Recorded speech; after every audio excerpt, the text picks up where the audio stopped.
Okay, we're finally live. All right. Hey. This is the Incredible Podcast. Delayed. We got Ricky over here. Hey. What? Hello.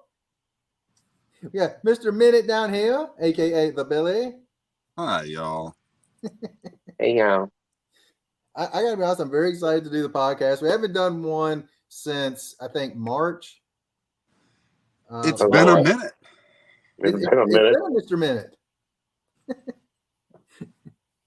So we got to hit up some Comic-Cons, which I was very excited about. Finally, my doctors let me go do some Comic-Conning. Oh, look, it's Mr. Smiley. Hi, y'all. Hey, y'all. That thing is so evil. I love it. Absolutely love it. I got to find a perfect place for it on my wall now that I've moved my rooms around. Now, are you in your attic? No, I am in the larger bedroom. So the house is 3 bedrooms, but one of the bedrooms is actually more like an office. That's where I was at before. So I moved into the bigger room so I could actually have room to process stuff because I'm starting to try to sell more now.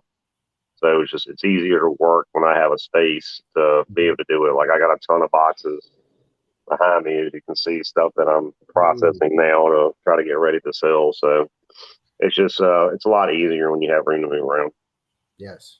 Because I know you said you were going to get your collection up in the attic, so I didn't know if you had gotten to that point yet or not. Oh no, that's going to take a lot. So we still got to. I mean, it's bare bones up there, so everything's got to be insulated, drywall up, subfloor down, new floor. I mean, the whole 9 yards. I got to get 2-3 weeks most. I'm thinking it's probably going to be another year before we really get to do all of it, but it's fine. I mean, I actually really like it in here. It's peaceful. Mm-hmm. So unless I'm washing clothes, because the laundry room's right over there. It's tucked into that room. Billy, what you got to do? As long as it's out of view of the wife, I guess we're all right. Yes. She said, keep it contained to that room. I said, I will do my best. There we go. And we all said good luck with that. I can make no promises. Well, I mean, I actually I had stuff in the spare bathroom. I had stuff in that other bedroom, and I've got an attic full of stuff. So I've started getting all that into here since I was moving stuff around, as much of it as I can. But yeah, it's been a process. I've been working on it after work and days off here and there for about 2 weeks, 3 weeks, something like that, in the process of also trying to process things and sell as I go. Because I mean, if I dig it out and I'm like, okay, I'm gonna keep this, and I'm gonna go ahead and sell this. So I'll go ahead and do something with it then, instead of just packing it in a box and throwing it in the corner. So that's kind of what I've been doing the last couple of weeks. If you see this man selling comic books, he literally just said they've been in the toilet with him. In the toilet? No, I had boxes of toys in there. Multiple weeks is what he just said. Not in the toilet, in the toilet room. There's a difference. But you bring up an interesting thing there. It's like, what's the point in having it if you can't have it out and enjoy it? Exactly.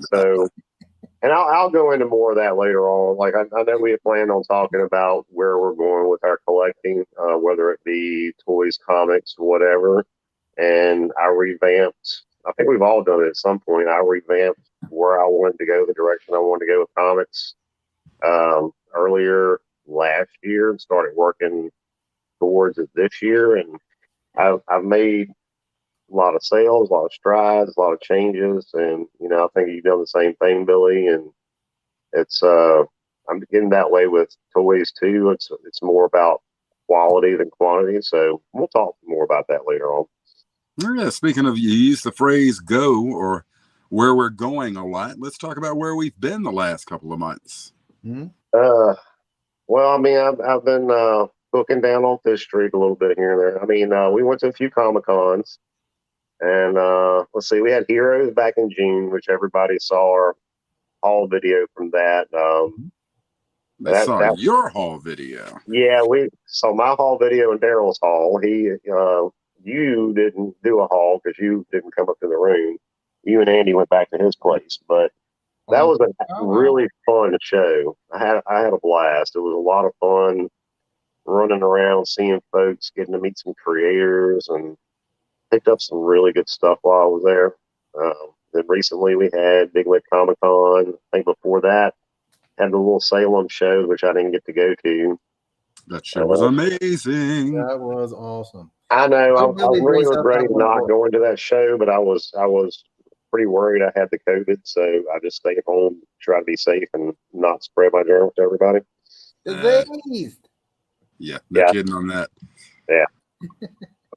But it's been a great con season for us. It's not over. I mean, we still got a few bigger ones that we could go to if we had the time. Like me and Billy kicked around the idea of going to Baltimore, but at this point, with I've got vacation in September that's going to eat up most of my time left for the year, and then the amount of money that's been spent at these conventions, I probably need to just not go to Baltimore. Maybe we can actually try to plan that one out for next year. Well, I'll tell you, the catalyst for Baltimore is the fact that Jim Lee is going to be there. Yeah. And anybody that has grown up with comics and love comics, first of all, you know who Jim Lee is. Yep. And second of all, it's becoming a pretty empty space for us right now in terms of actually getting to meet creators. We've seen a lot of unfortunate passings over the last 2 years. And of course, Jim Lee, he's still vibrant as ever and stuff, but it's like, when you take for granted the opportunities as they come near, and it's almost like you really need to take. I understand Tom Palmer. He was like just this legendary inker. I understand he just recently passed away. I think he did. Yeah, I saw that today. Or yesterday. Yep. He drew some Avengers. He inked on some Avengers stuff that I loved, and of course, the late '80s, early '90s. That was a time where he was around doing a lot of stuff, and it's certainly a name of somebody that I'd love to have met. And I think that's kind of where some of the focus is now. It's like, getting to actually pay respects to these people that created and put this stuff out and made it larger than life. We really need to be on that. Yeah. So like for me, when I wanted to get something from Daryl Banks, I have a ton of respect for him. And of course he was busy the entire Heroes Con weekend. I was so upset about that. It happens. But speaking back to the cons we got to go to, Heroes, first one I went to in over 2 years, almost 2.5 years. I will tell you, if you don't go for a long, long time, you literally forget how to even collect stuff and where to start. It took me a day and a half before I was like, okay, this is how I'm supposed to do this. It's what I call it's like my sister always, she has 4 kids, and just Christmas time is a complicated time. Mm-hmm. And she talked about how she would put like 2 or 3 things under the tree where everybody kind of, they just throw the kitchen sink under the tree for their one child. And she said, all this kind of sciencey stuff. She talked about, how kids can become very overwhelmed when they're presented too many choices. Mm-hmm. And all of these choices are great. It causes the stress level to go up, and it makes sense. And to me, a Comic-Con is a lot like that. You walk into there. Mm-hmm. Well, I don't care if you like comic books or if you like, toys, statues, you name it, any part of, everything that really entices us. And you walk onto a sales floor that's, 21, 22 aisles, from back to front, and creators from small time to legendary all over the place. Mm-hmm. It's really hard to focus on things that are right in front of your face. Yep.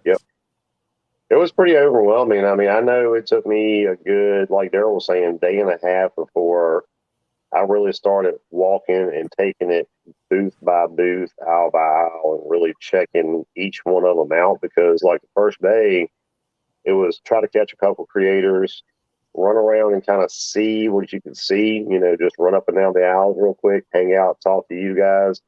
It goes fast, but it's a lot. It's sensory overload. I mean, there's stuff going on everywhere. So you kind of got to go in with a plan if you're, what you want to do, when you want to do it, day 1, day 2, day 3. And I kind of had that plan going into the weekend and blew it all to crap the first day. So, it's, I think next year when we go, I will try to stick more to the the plan, and that way I can, accomplish the things that I want to. Not that I had a bad experience or anything while I was there. I did very well, but it'd be nice to be able to catch more folks that I wanted to catch. You pretty much got to, like, if you want to see creators, you pretty much got to take a whole day of that thing and dedicate it to that. And, my thinking originally before was, it seems like kind of a waste to do the whole day just for creators, but it's worth it because, you're not going to be able to catch them willy-nilly throughout the 3 days of the show, just whenever you can, because guarantee you, just like I did with quite a few of them, every time I went, they were so backed up, there was no way I was getting through by the time that I went to their booth. So I ended up missing some folks. Well, I'll tell you, I was at Heroes. I was very fortunate. I was, of course, with Bonafide Comics, Andy Parker, bonafidecomics.com, for all of your supply or slab needs, definitely check him out. And he is a really good friend, and the opportunities provided, and allowing me to set up with him and just kind of learn the ropes of the convention circuit and how to sell, I tell you, we were set up right across from Lee Weeks. And to me, that was just, Lee Weeks goes back, his run on Daredevil after JR Jr. left, and JR Jr. was there. But, I think to me, the person of interest the whole time was Lee Weeks. And I came so close, just so close to being able to get this piece of original artwork that featured Ghost Rider from the Fear bookshelf format book that came out in the early 90s that had the Scarecrow, Captain America, Ghost Rider. Of course, two of my favorite characters and one of my favorite, villains. They were all there. And I tell you, just being across and kind of watching them sometimes just quietly, sit and work on commissions and just kind of being able to walk across the aisle and kind of chat with them a few times. It really kind of made it pretty cool for me, So that was probably one of the highlight experiences for me there, was just to spend so much time around somebody, whether he acknowledged my existence or not. It was just really cool to be that close to him, Yeah.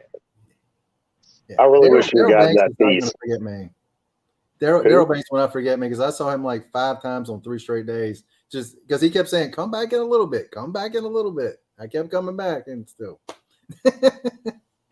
But he was actually not what I expected. Like, he was a very cool dude. I mean, I don't know why I was thinking he wasn't going to be, but he was real down to earth. Like, I kind of felt like if he had just been walking around the sales floor or whatever down there, chatting with regular folks, I would have never even noticed who it was.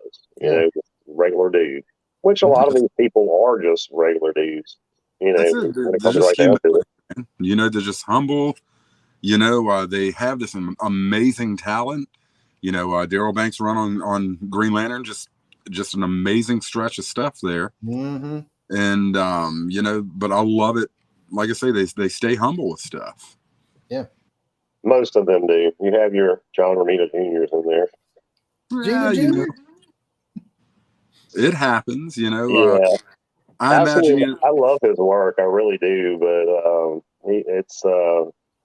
I really planned on meeting him and getting some stuff signed, and maybe even getting like a remark or a sketch on something while I was there. And after I not only saw the lines, but saw his pricing, and I don't know, I sat and watched him talking to folks just to kind of see what the experience was going to be like. And really had this cockiness about it that just really turned me off. And he's great, he's a great artist. He's definitely paid his dues, but I don't know, I didn't seem like I would have had a great experience meeting him, so I just decided not to. But go ahead, Billy. No, you go ahead, Daryl. I was just going to ask you this: when it comes to Romita Jr., what is something that the first issue that comes to mind for you? Uncanny X-Men 207. All right, mine is 300. 300. That foil cover, that would just always pops out of my head. We'll see, the 207 is the Wolverine swiping down claws cover, and that right there featuring one of the most popular X-Men. And that's right on up to, of course, Mutant Massacre, which everybody knows my love for that.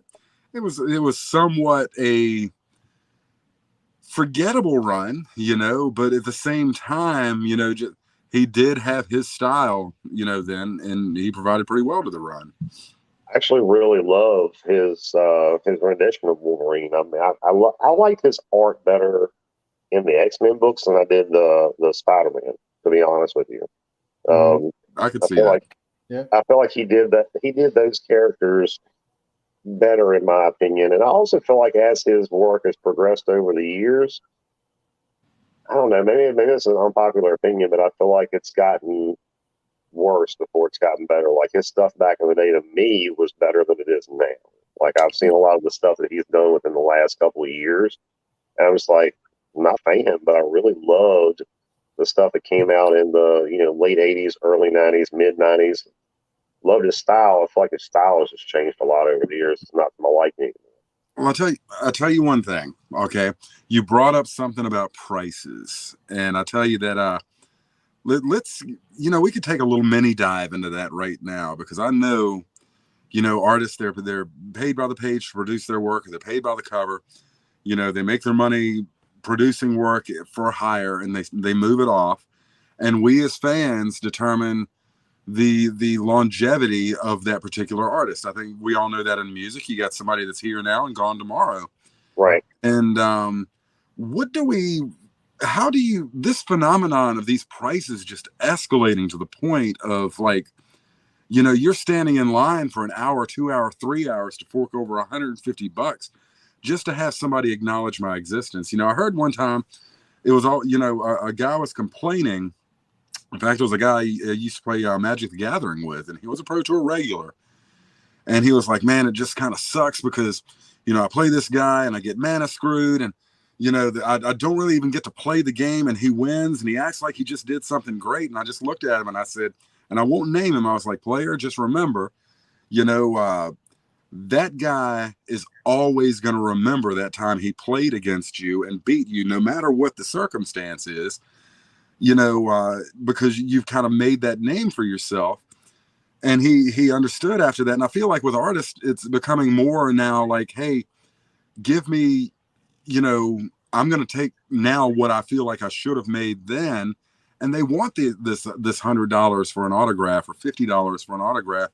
Do we really think that's the direction it needs to go? Or do we feel like, we're starting to lose sight of a little bit of the integrity in how things are?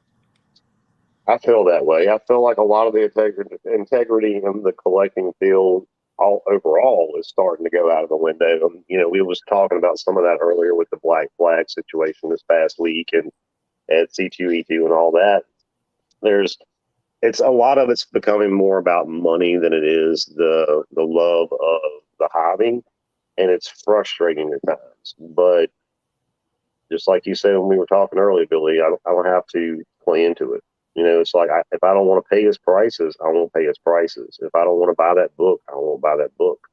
I'm happier going down how many ever rows and seeing Larry Hama and getting him to do a Snake Eyes sketch for me for $100 and signing anything I wanted him to sign to me for free. Like, I could hand him 10 books and he'd sign every one of them for free just because I wanted him to say to Ricky from Larry, and have a good conversation with him.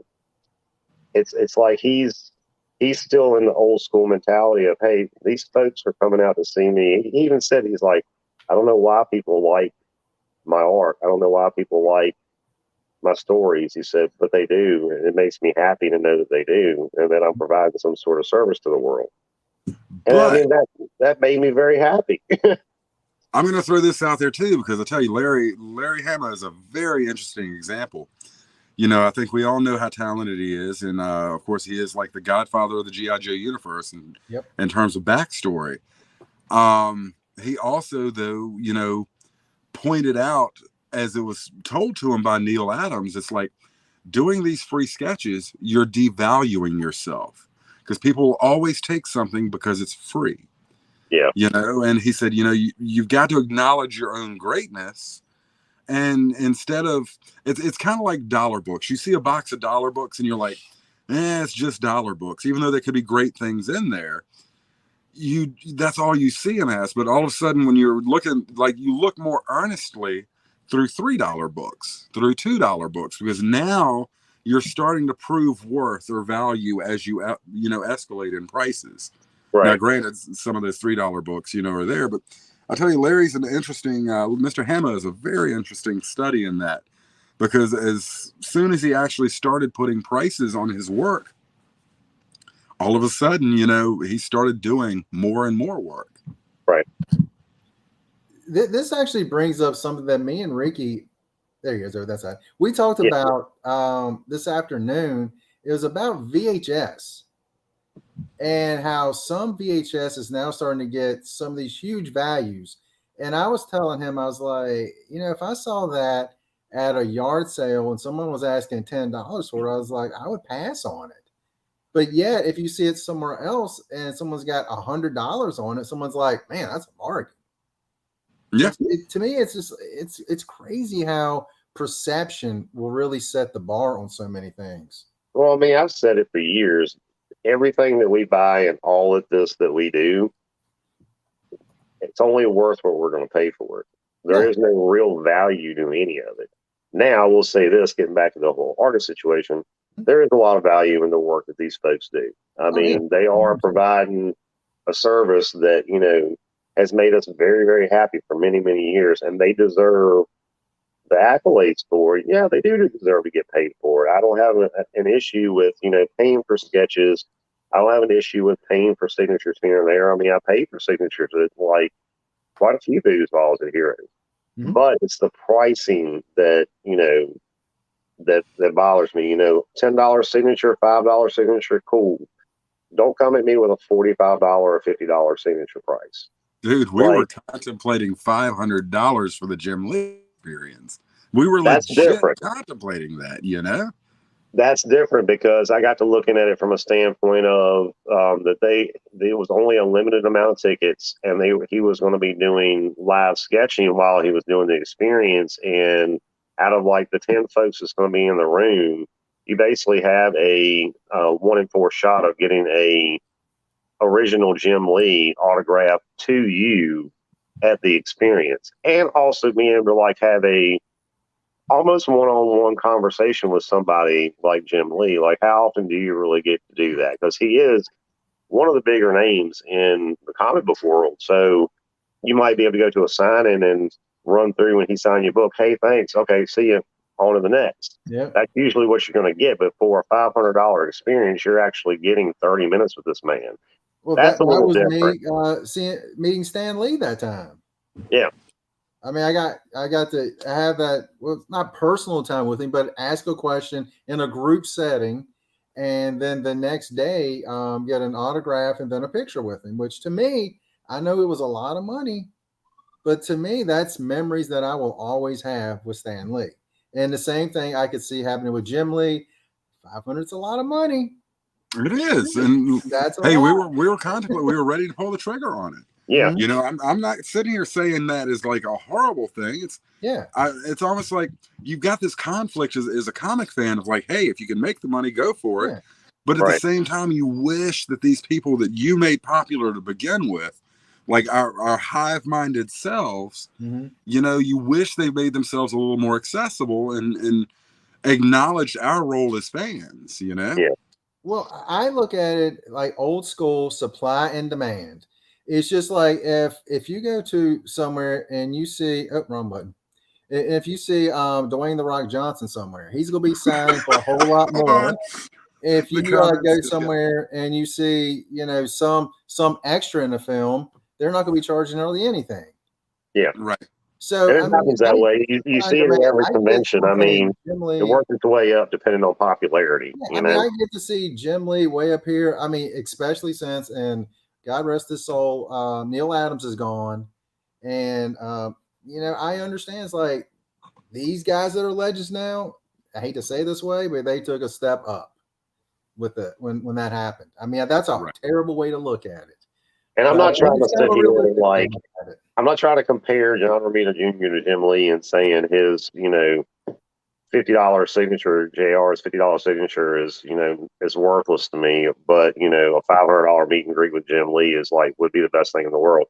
Yeah. There's a difference because John Romita Jr.'s art didn't affect me the way Jim Lee's did. You know what I mean? Like, Yeah. I guess it depends on how much you grew up with this particular artist Mm-hmm. and to what you would actually pay. Like, I went to go see who was it at the convention? Was Bagley? I believe it was Bagley. I went to go see. I'm trying to remember. I don't know. I'll have to get back to it. I can't remember the name right offhand. I'm tired, but anyway, long story short, he was an inker for the majority of like the Marvel stuff in the 80s and 90s. He pretty much inked everything. He did some solo work on his own too, but he was the one that did the Spawn War Devil books. Crap. Having a moment. Was that Alan Grant? No, it wasn't Grant. What's that? It was Grant and who on War Devil? Jansen. I would look at it on Google, but my phone is currently occupied. Klaus Janson. Yeah. Oh, Klaus, yeah. Anyway, so I went to go over to his table and I had like 5 books, and he was charging $5 a signature. Not a terrible thing, you know. Yeah. So I started talking to him, and I pulled my books out. I said, "How you doing?" Making small talk. He said, "I'm doing fine." And I just basically, you know, I handed over that Spawn War Devil book, and it was already signed by Alan Grant and Doug Million. I can't ever pronounce his name. We'll just say Minch. Doug Minch.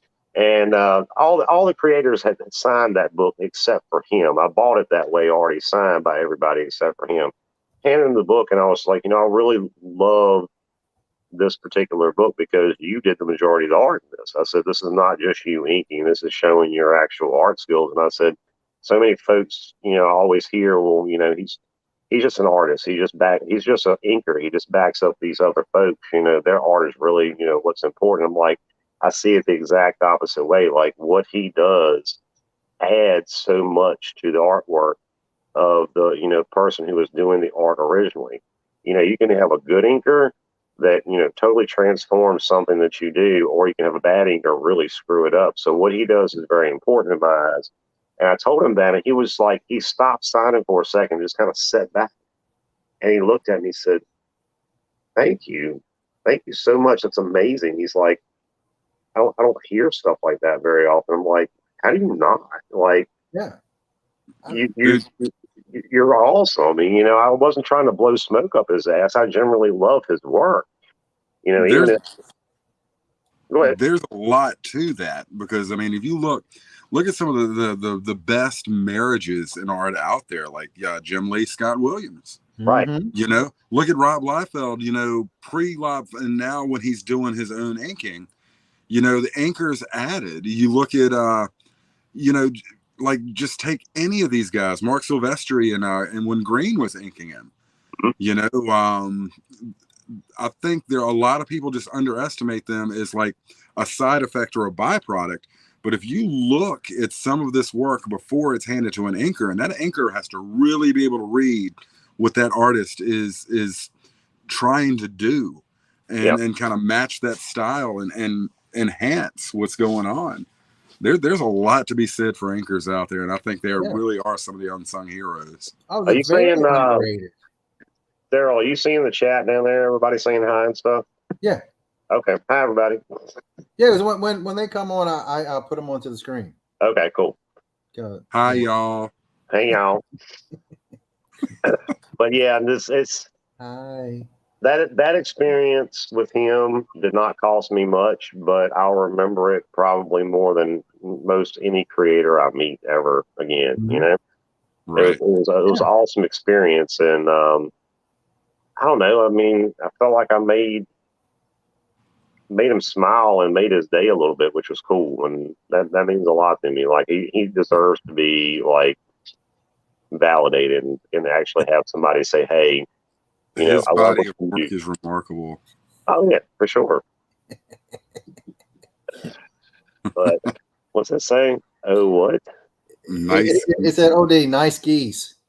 Nice geese. Okay, for those who don't know, the other day, your geese video.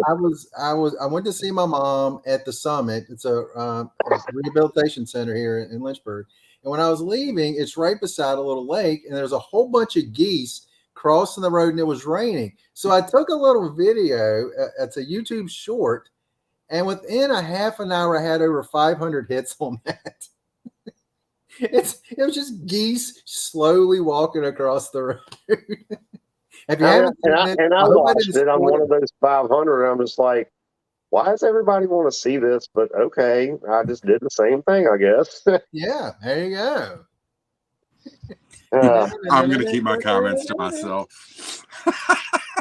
But anywho, you know what? We've been kind of running our mouths a little bit. I'm sure some people would actually like to see some actual stuff. Mm-hmm. So, Daryl, have you got anything recently that's cool, or anything that kind of sends you down that way of things? Ricky, same thing. Yeah, I've gotten some good stuff here recently. Yeah, Ricky has all of his stuff locked in a cabinet back there behind him and refused to show any of it. He said not. I told him it was hard for me to get to the books back there in the closet because I got boxes piled up in front of them. But I did manage to grab a few things that that I've gotten here recently from Heroes Up. So you want to go, Daryl, or you want me to go? All right. I mean, like I said, I got about 20 books over here and one baseball card I want to show because I was very excited to get a baseball card haul today.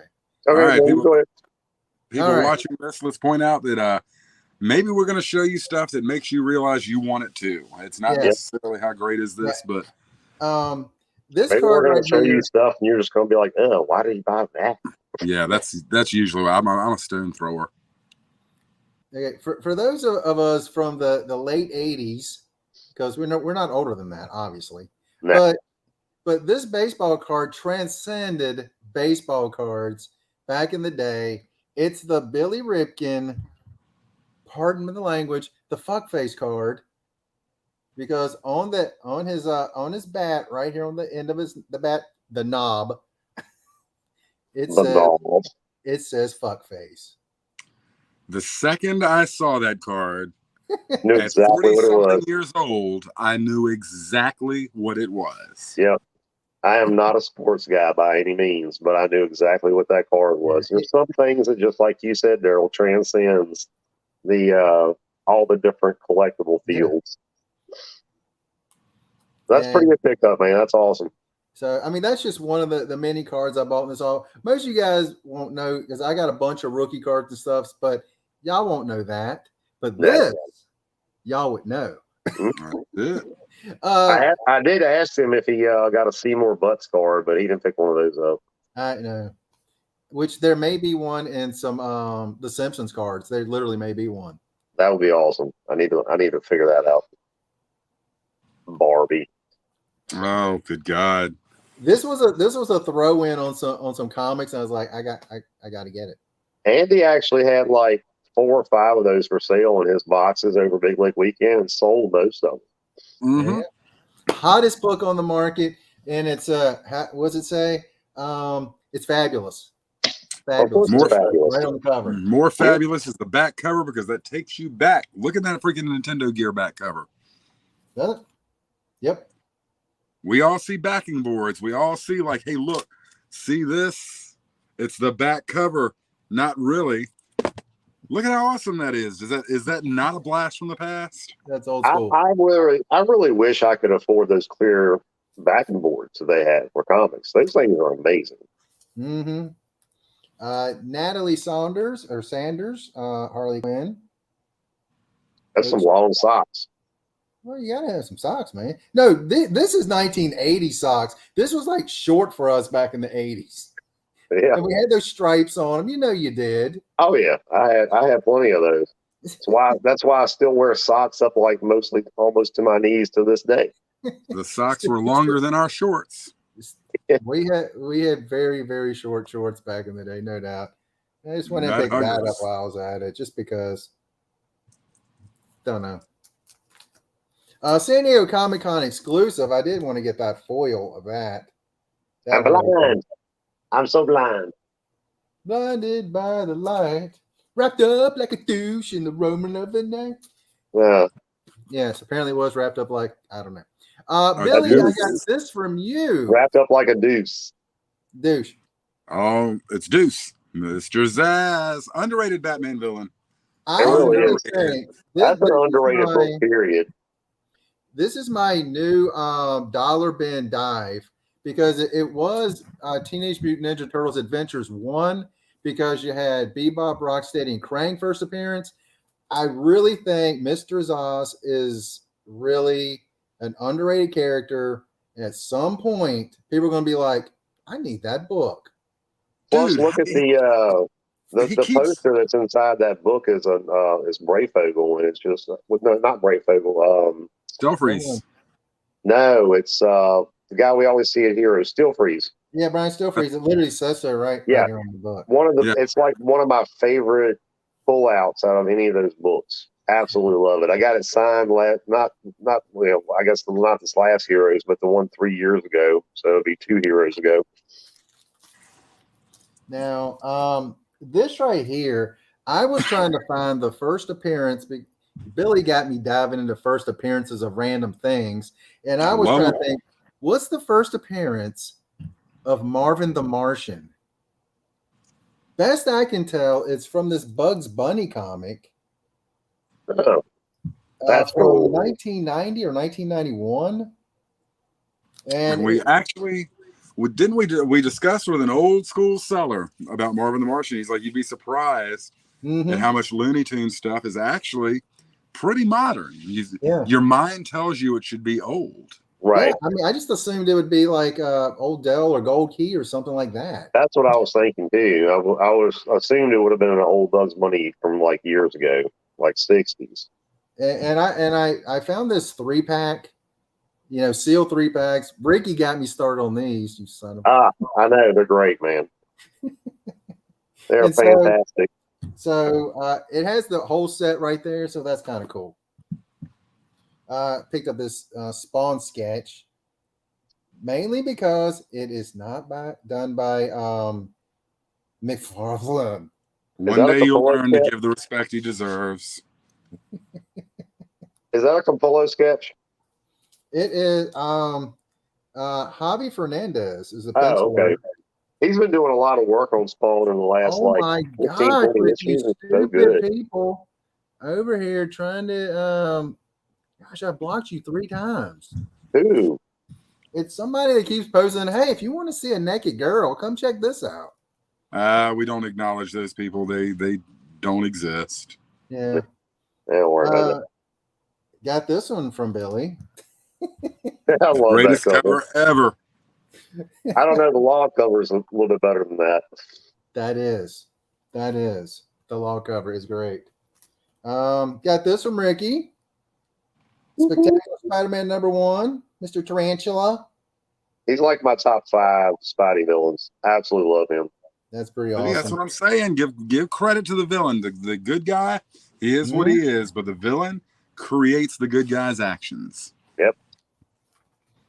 Got this little lot of vintage Batman comics also from Billy. There we go. This one right here is the best. That's such a cool book. I've got that one, but the cover's detached. I would like to use it as decoration. And I picked this one up at Salem. Billy talked me into that one. Oh, I had you had to get that one, man, because that's the bat. Huh? Bet. Whenever I see this, I'm going to pick it up. Hulk versus Quasimodo. Yeah, this was in your bin, Billy. Yep. You actually had another one in there. Should have gotten both of them. I just absolutely love the Hulk's like monkey's hairstyle in that different Yes, that's what I always liked about that book. Hey, with the monkeys, Hulk smash. The second Harley in continuity. To be honest with you, I really consider this the first. I know Batman Harley Quinn from 1999 is the first. I really consider this the first myself. Yeah, I mean that one shot I didn't think was considered continuity for the longest time. Yeah, I mean that they say it is, but to me, I would go with this. That's just me. Yeah. I keep showing stuff I got from Billy. Yep, that's the Adam Hughes. That cover is amazing. That is really good. I even love how they do like the edges of the book all the way around to make it look old. It's like working the art. Yeah, because he tried to talk me down saying I'm damaged. This one. So happy to get that one. That Doom cover, yeah, it's very cool. Yeah, this one from Andy. That's going to spearhead like one of the conversations we have shortly after our little show and tell moment. Mm-hmm. Show and tell. Well, I got some slabs there. There ain't nobody want to see those. we might get to those later, maybe not. I've been running my yapper too long. Who wants to go next?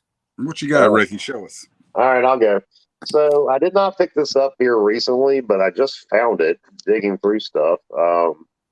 I've never really been a big foreign book collector, but when I was my old boss, like 9-10 years ago, gave me a whole stack of his comics from when he was a kid, and he was originally raised in Poland, so these are all Polish editions, but I thought this one was very cool. The first appearance of Venom. It's their version of Spider-Man 300. I mean, it's not perfect by any means, but I really liked going through this book and seeing the differences between the U.S. release and the release there. It's not a ton of differences. It's mainly like the ads aren't there and a couple other little things. Of course, the language is different, but I pulled it out. It was in my Spidey box. I completely forgot about it, but it's awesome. I just wanted to kind of show it and say, hey, how cool. What year did that come out? It was 91. Because I was wondering if it came out the same year, because I figured those would come out a few years later. So I'm trying to get it over there. You see it? Yeah. Yeah. So that is very cool. Yeah, the best I can say is it's for 1991, so I'm guessing that would be April when it came out. I have a bunch of these. I probably have about 100 books. There's about 20 keys in it, first appearances and stuff, but this one was the coolest one, I thought. And I liked how they did collected them. They collected them. Like this one has issue 300 and 301 in it. And then some of the other books I've gotten, like X-Men, there's been like 4 or 5 issues in one of their issues. So it's neat to see how different they did it in different countries. I'm not trying to get big into the whole foreign collectibles thing, but there's a few that I want to get in the future. The La Masa, which is, from Mexico's Hulk 181 first appearance in their country. Then there's a couple different ones. There's a couple of Daredevil ones I thought were pretty cool. But anyway, that's something I might try to get into later on. My focus is all over the place on collecting, but that's one thing I'll eventually probably start picking up when I find them cheap enough. Got this one from Billy at Bigwig. It's print number 1 from the Image series. It's Todd McFarlane artwork, which I absolutely love. I had a graded copy of this at one point, but it was a restored copy, so I went ahead and let that one go, and glad to pick this one up from him. And just so you know that the ASM 300 came out in 88. The original ASM 300. Yeah, because that's what I thought. The ones in other countries came out later. So they usually did, yeah, from my understanding. So that's a big difference in years, though. I didn't think it would be that considerably different. So that's what, 3-4 years. That's a lot. You said 1990, right? So that'd be 2 years. 91. 91, 3 years, yeah. Yeah. The Crow, awesome. Then at Bigwig, I had some really nice Santa Claus looking dude pick this up for me at the Salem show. It's another Star Wars 3-pack. This one's got I'll tell you what, 15, 16. That guy's pretty awesome. I don't care what they say. He's all right. Sometimes I want to smack him, but all I know is when I was at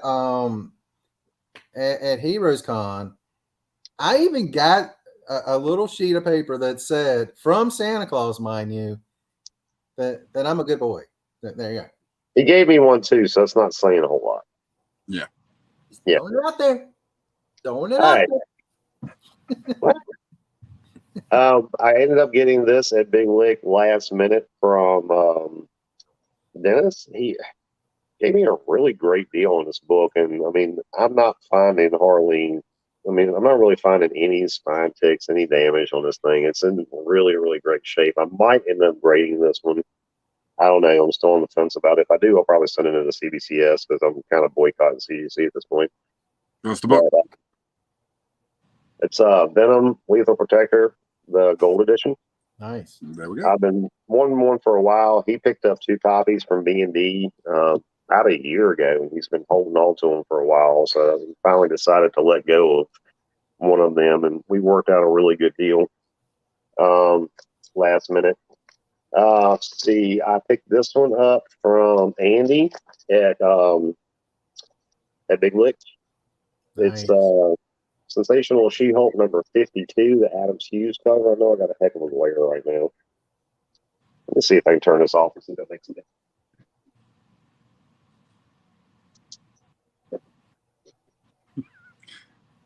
No? Yes? No? It's cool. No.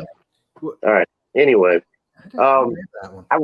I saw this at the cover at Heroes. He had this book, and I really thought the death over there was pretty cool in the background. It was something different. Like this whole run of Sensational back in the day was like really poppy and campy, and had a lot of Vanity Fair takeoff covers and this, that, and the other. And then there was this, right smack dab towards the end of the run. I was just like, that's actually really cool. So didn't know I needed it until I saw it. Ended up picking it up. Heroes, ended up getting this from Andy.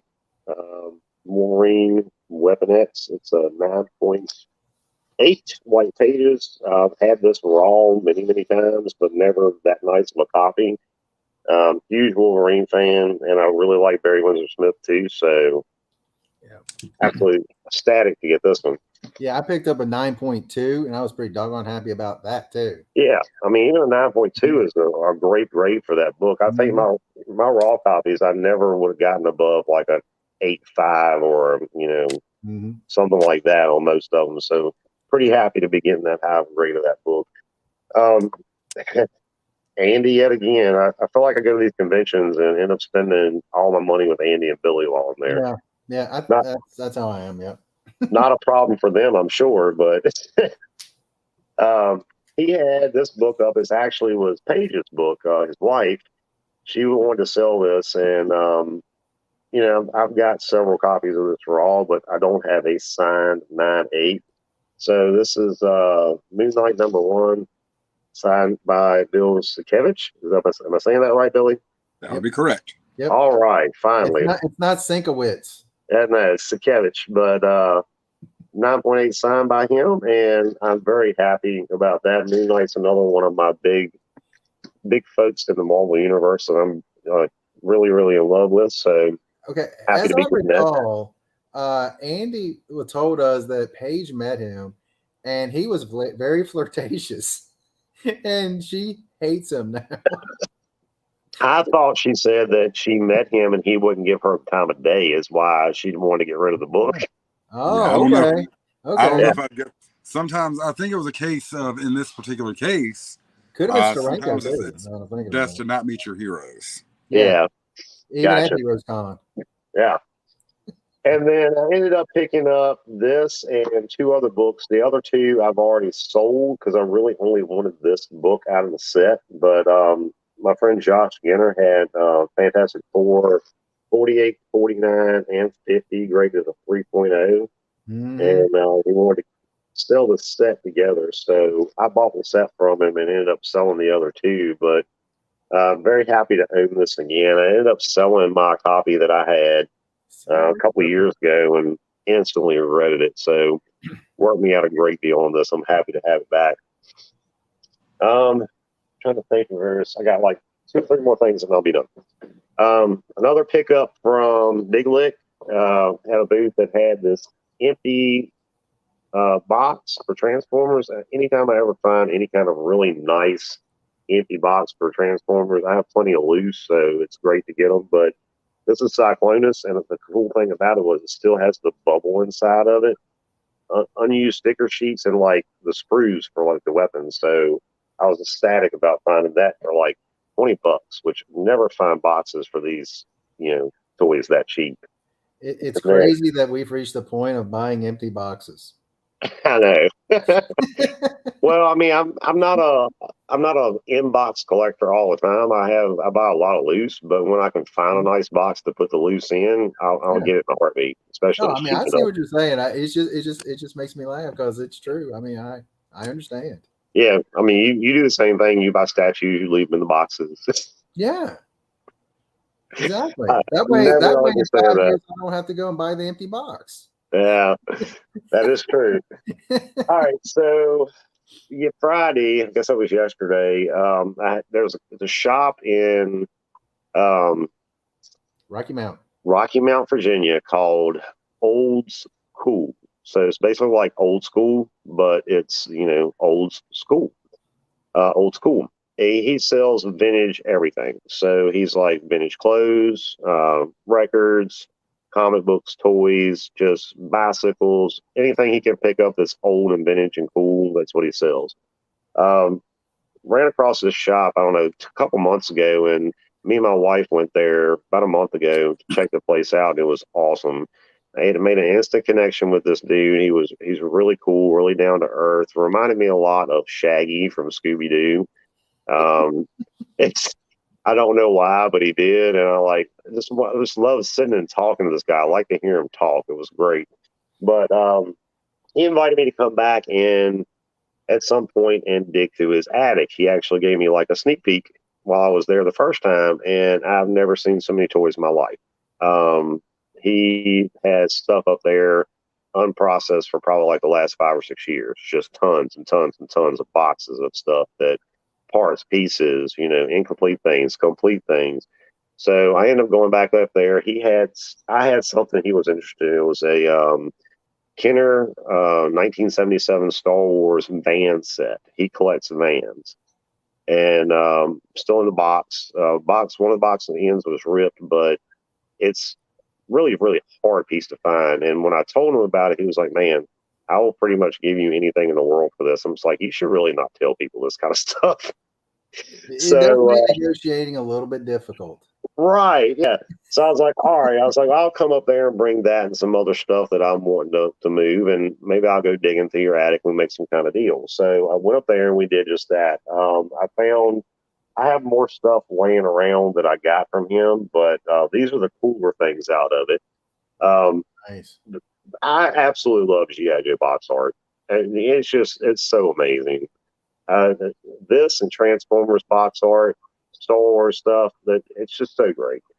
This is just an empty box as well. There was no thing with it, but the thing is almost dang near perfect. Like it was been sitting, just came right off the shelf from the 1980s. So I was like, I had to grab that.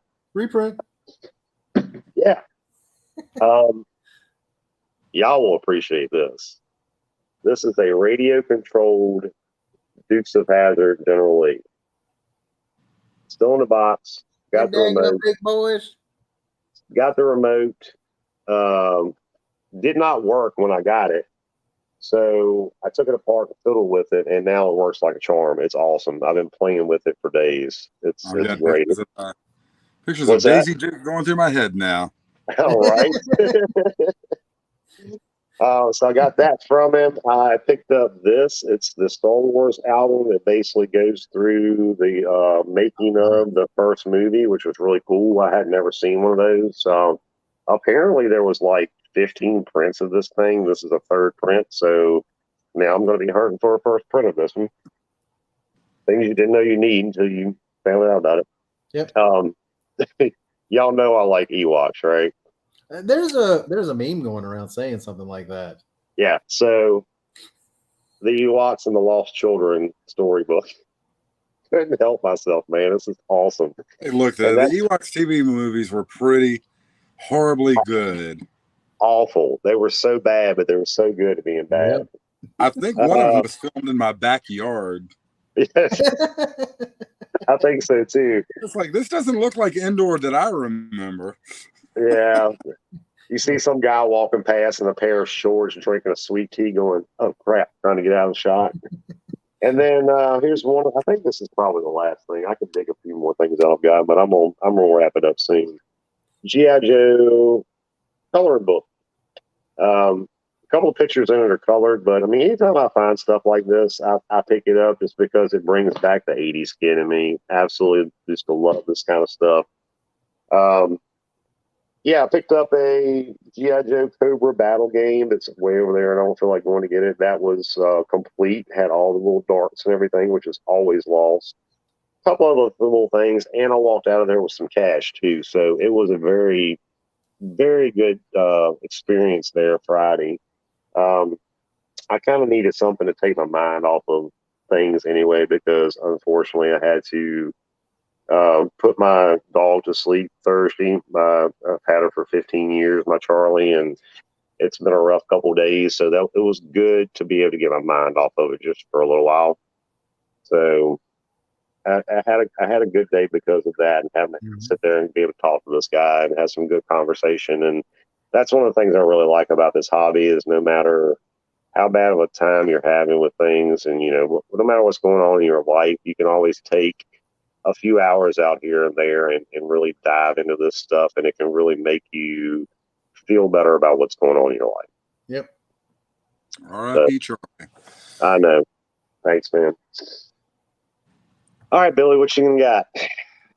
All right. Well, I'll tell you what. I'm going 2 hours later. Trying to make mine kind of short and sweet there. But obviously, we all have goals in collecting, and nothing is funner, in my opinion, than run collecting and finally pulling that last piece in. So I finally finished my Tomb of Dracula run with a extremely high-grade copy of Tomb 13. Nice. Which cost me a little bit more than I wanted it to, due to the fact that, well, it's got this Blade guy in it, and he's pretty popular now. Yeah. But then, of course, at Heroes, I've always been trying to upgrade this book, and this book is an incredibly hard book to find in high grade. But it features the first appearance of Eclipso. And I got would be a pretty high mid-grade copy of this. That was a really pretty book. And like I say, the DC stuff, man, guys, I know I'm not a huge speculator guy, but don't sleep on your DC stuff. The Marvel stuff is going through the roof. Yep. But there's plenty of little unsung books out there in the DC world, and I say you get them sooner rather than later, because at some point they may become at a price you definitely don't want to pay. But I was super happy to get this. Of course, I came across a dealer that was selling somebody's, I guess it was the something collection, but he was selling that separately. And I was finding some really nice higher grade stuff in that of course, bad guys are a passion of mine for some reason. But this is an Avengers 15 that features the Masters of Evil. And I love that. Then, of course, you got a Fantastic Four 21 with the hateful hate monger gracing the cover. And that's probably one of my favorite Jack Kirby covers right there. And I don't know why. It's kind of simple, yet I don't know. It's that hood on the hate monger. Of course, the Hulk, another villain that is due for a real good comeback here. Let's Lo the Leader Lives. Yeah. Look at that noggin, man. That's so good. The Leader. Another thing that I've really become very infatuated with are versus covers. You saw one from Daryl earlier. This is one of the lesser versus covers, but it is a battle of Hulk versus Thing. Nice. And these covers, I love them when they're simple, they get to the point, and they just pop. Mm-hmm. It's kind of like the Fantastic Four 25. I've got a copy of that. I like that so much better than the first Hulk versus Thing, because here's Hulk hiding behind a brick wall in the Fantastic Four. Man, when they're on the cover, like in combat, it is the coolest thing ever. I just imagine like Hulk hiding, like blending in behind a wall. Pretty much. Of course, I've always been a huge fan of the Captain America stuff. I completed my Captain America run up to about, I'd say 320, right after the Cap Wolf stuff, and that's when it quit appealing to me there. But we do have this off of Eric's, and that is Captain America's, of course, Avengers 4, but this is his solo stuff that started appearing in Tales of Suspense. Mm-hmm. I saw this, fell in love with it instantly. It was ridiculously cheap. It's got a detached cover. We're talking about stuff from the 50s here. And the more evil I read this cover, the better it is. It's a copy of something called Fritzy Ritz. And if you look at that cover, he's got a video camera, and she's all like, but I don't feel like moving. And the voice that I've got in my head right now is, "You will." It's something about this stupid book. I just had to get it. I mean, it's in my collection. I enjoy it. It's very creepy. The more you look at it, and the more you say that voice in your head. It really, really, when we talk about entendres and stuff, it really takes me to a place. Okay. Obviously, you know, we as kids, what are the two holidays we're most nostalgic for? And you know, as adults, we still love this holiday. You have Christmas and you have Halloween. Halloween. Yeah. So one of the things that I love searching for, you know, everybody out there in comic land are comic covers that pay tribute to that evil holiday, Halloween. And of course, here's Bugs Bunny's Halloween Parade. Oh, that's awesome. Look at that cover. I love that scare. It is a giant-sized Dell. And the beauty of this book, it is from the 50s, but if you look at this back cover, it just adds to it. Oh, that's sweet. That's so great. You know, so you need to get a clear backing board for that, man, for sure. That's exactly right. And I think this book, if you look at those colors and the way they pop, this book came out in 1953. Wow. And if you watch like some of the old Halloween documentaries on how America celebrated Halloween, you know, this really kind of takes you to that place of these kids where they're mostly homemade costumes, or maybe some of the early, you know, plastic mask costumes might start coming out, you know, in the 60s and everything. And of course, nothing else makes me think Halloween more than like scarecrows. That's why it's like one of my favorite kind of bad guy themes. But I found out about this book. This is a Strange Tales 81, and it's got a guy in it named the Scarecrow. So we're looking at there you go. There's one of your Marvel monsters. And to keep them with that theme, we all know how hard EC horror is to find. It is pretty much one of those things. Man, you see your Avengers Annual 10th. You see your Hulk 181s pretty much everywhere. And I'm certainly not trying to say that, you know, that's a bad thing. But you see this stuff everywhere, and it kind of stops feeling special. So you kind of start looking for things that really catch your eye. But this is a copy of Shock Suspense Stories number 17 that I insta-bought because it features a scarecrow on the cover. Oh, that's so awesome. I love that. Great. And it's like this dude. And you know what? It is, part of me really wants to get it out of this plastic, but I mean, there are reprints that I can buy to try to read this, but I've never seen a book make me want to read the story more recently than this.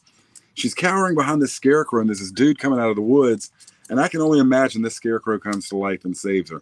Maybe I'm right, and maybe I'm wrong, but that's the beauty of the hobby. You know, if it forces you to kind of, back in the day, you know, now we got pinups, but back in the day, you know, you just kind of, these books drew you in and made it want to read, and rather than just stare at the cover, which, hey, that's fine. If that's your thing, that's fine. But I do miss the covers that make you say, I wonder what's going to happen. Of course, the Black Knight. That we don't have very much anymore. Yep. Here's your Black Knight right here. You know, the old school Black Knight before Dane Whitman popped out. And, but there's one of the original Masters of Evil there. I spoke of Halloween. Let's do another Halloween cover there. We got this Detective Comics with the witch running through the air. How cool is that? That's very cool. I didn't know you got that. I like that. That's sweet. Certain books, of course, we go back into this. We got Tales of the Zombie, the very first issue. It's a magazine, of course. It's got that beautiful Boris Vallejo cover. I'm so glad you found a better copy of that. So I was very happy to pick that up. I'm going to save this book for dead last. Certain things we all talk about, like jogging our memories and how great, like you see something that reminds you of something that you loved, whether it held up or not, you loved it. I did find this, which instantly made me remember being a kid and trying to use one of these things right here. Like every stick that I picked up became one of these stupid little, I'm going to throw at things and try to cut people apart. Of course, you know, I'm an 80s kid who didn't love Indiana Jones. So I did find like a dollar bin that had Raiders of the Lost Ark. This was, me and Andy went to Dayton, Ohio. and did their little Comic-Con up there, the Gem City Comic-Con. And I'll tell you what, that was a very fun convention. And it was a fun trip for both me and him. We had this amazing pizza from this place up there that basically the entire top of the pizza was covered in sausage. And I'm pretty sure it really did some damage to my blood pressure. But that was very enjoyable. But after Raiders of the Lost Ark, what's the next one we saw? That would be the Temple of Doom. That's all 3 issues of that. Nice. And that was probably my least favorite of the indie movies. I don't even count the newest one as an indie movie, guys. I think everybody can kind of agree with me on that. Then, of course, the main part, the true love, is The Last Crusade. Yep. And here are the 4 issues of that. So now I have all of my Indiana Jones comics, all of the movie adaptions. I've got to figure out where to go next to get my indie fix. We've gone through Halloween. I did manage to buy this one off of Brad. I want something to kind of pay tribute to comics to put out at Christmas time. So here's a copy of Funny Animals. That, when you picked that up, that was awesome. And this was, I'll tell you what, the Salem Vintage Show, you can have your Heroes Cons. You can, they've got their Action One sitting there. You can have all of these big conventions, small conventions with old dealers just dusting off the old stuff and bringing it out, man. I don't think you get any better than that. Yep. This next book I'm going to show, this isn't I just want to say, I was hoping you were not going to buy that book so I could buy it. Nah, I saw this. And guys, for a comic, again, from the 50s, the colors on this is actually 1945. It pops. And if you look at how the colors just absolutely pop out on this book, and you know what? There's no real investment potential in Funny Animals. Nope. It's kind of like Westerns, it's kind of a bygone era. Kids nowadays are rather than watching Bugs Bunny and Tom and Jerry and stuff like that, they really love like their Japanese stylings and everything. And I feel like it's an art form that's really not appreciated except by people that got to experience some of that. But that was Captain Marvel Bunny, by the way, on the cover there. And speaking of Westerns, I hate photo covers. I really do. But there is one that I've been wanting for a long time just because of where it immediately makes your mind go. We all know what entendres are. And this book is a pretty hard book to find, but I did find me a copy of The Rifleman. The log cover. I'm not going to go into details why this book is pretty tough to find, but you may see something on the cover that really makes you kind of question things. There was a time of innocence back in the day. We even saw where Joker talked about pulling boners. So are we really that desensitized and corrupt where our minds can immediately go to places where it shouldn't be just because of it? Yes. All right, guys. Last but not least in this, and there are plenty of other books that I could show you in my travels, but I'll tell you, once in a while you get an opportunity to buy something, and it's a special opportunity. We all, like I say, we look for our 181s. We look for our Surfer 4s. We look for so much stuff that we know is out there, but then something that you don't see every day catches your eye because you just simply don't know it existed. Went up to David Burns. He's one of the dealers, one of the old hat dealers. And he asked me what I was looking for that day. I've set up around him several times and said, well, I'm really kind of looking for Halloween covers today. That's kind of what strikes my fancy. He said, well, I've got one right here. Came out of my personal collection. I really don't want to sell it, but I just bought a collection and I kind of need to recover stuff. But I promise you, once I make my money for the day, this book is going back in my box. And he showed it to me, and it was a substantial price. But I'm telling you right now, my ability to ever see this book again in this type of grade is going to be next to zero. But it's a Halloween cover featuring it's Headline Comics. And you even see the cat on the broom right here, if you look at that. And they're swooping down on their broomsticks, chasing these Nazis. And this book, it's from the 40s. And I wish you could see how great.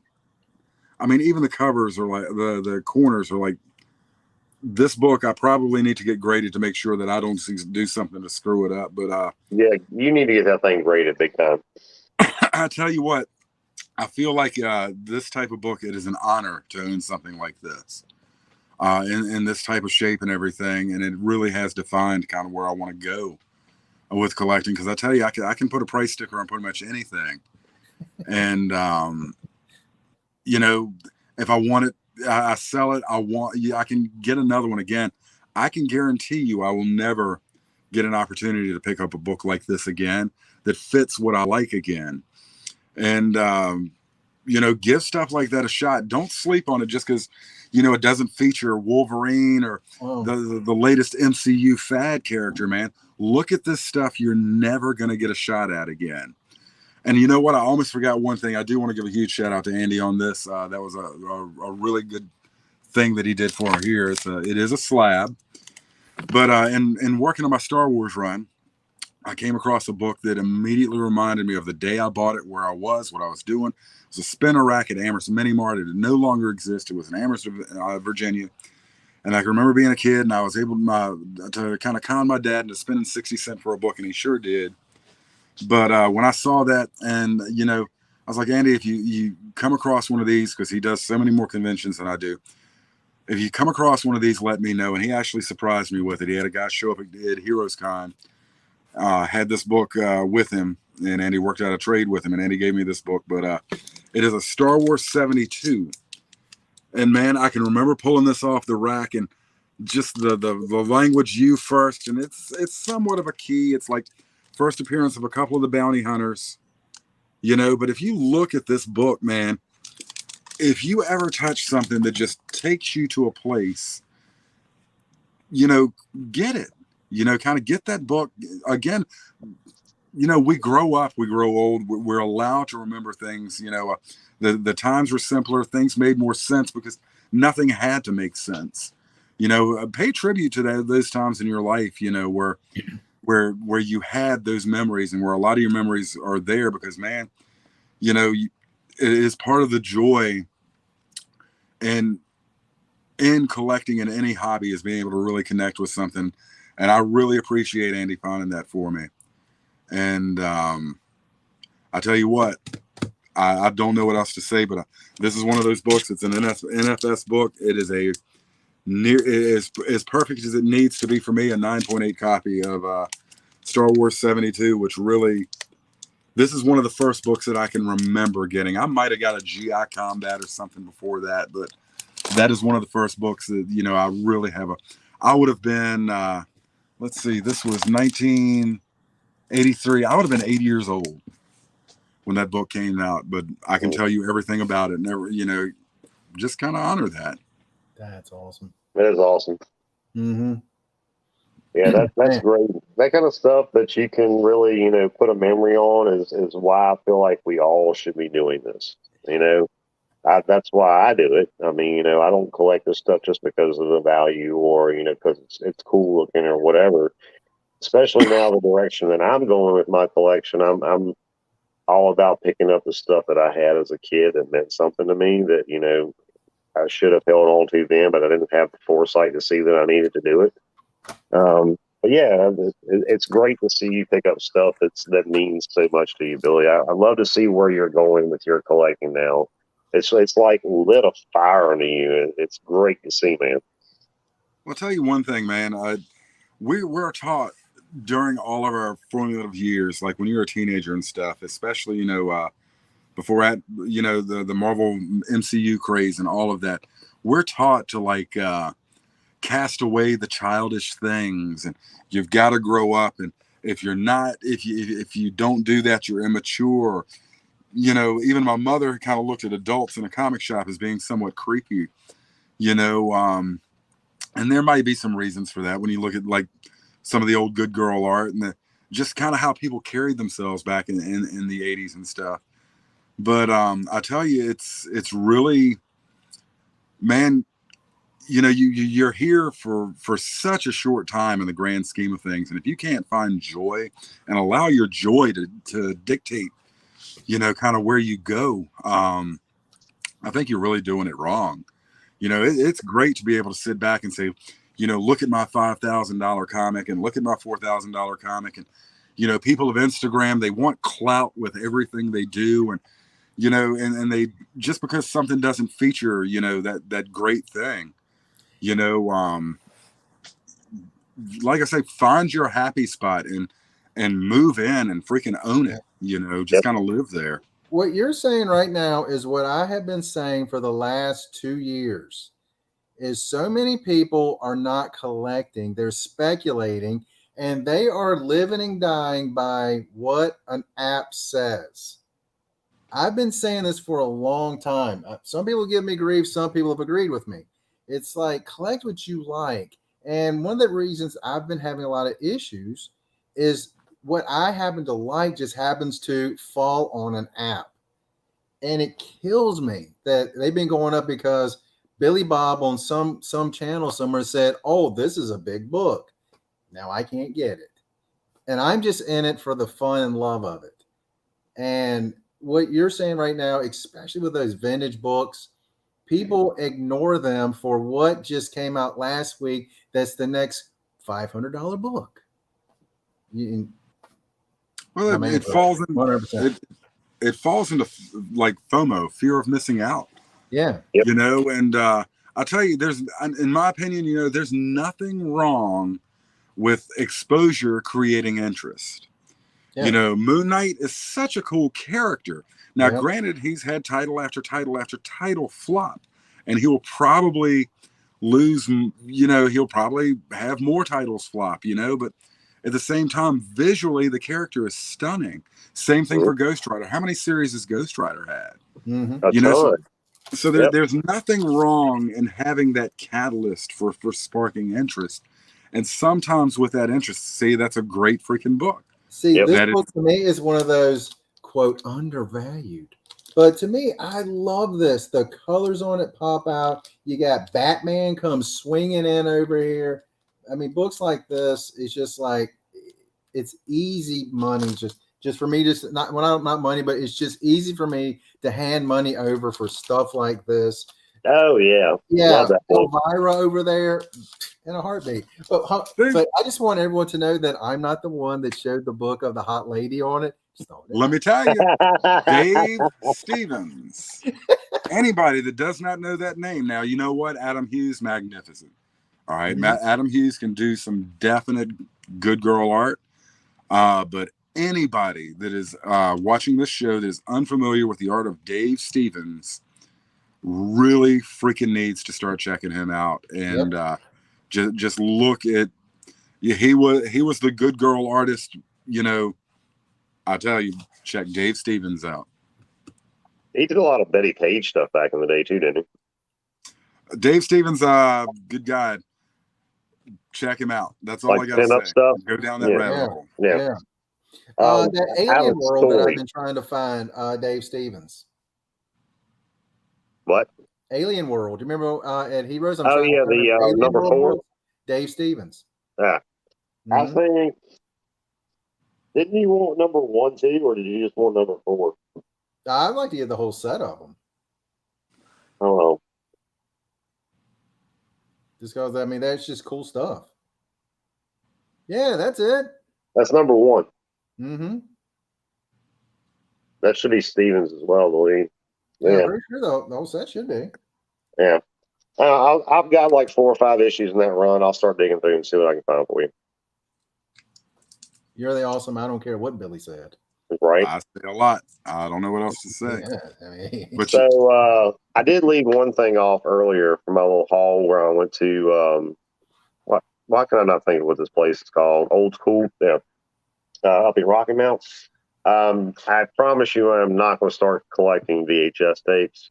But this was amazing. I could not pass it up.